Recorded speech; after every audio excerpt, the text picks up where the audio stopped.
ইন্তেকালের পূর্বে নবী, ইন্তেকালের পূর্বে নবী সবার ডাকিয়া কহিলেন, আমার কারণে তোমাদের মনে থাকিলে কোনো আঘাত, করে দাও আমাকে মাফ।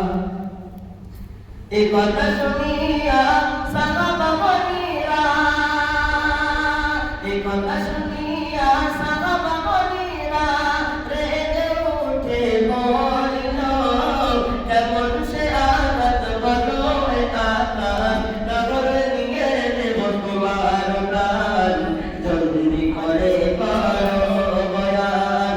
এ কথা শুনিয়া সাহাবা বনিরা রেগে উঠে বলিল, কেমন সে আঘাত বলো এ আঘাত, নগর নিয়ে নেব তোমার প্রাণ, জলদি করে করো বয়ান। নবীজি ছিলেন উটের পিঠে, নবীজি ছিলেন উটের পিঠে, আমি ছিলাম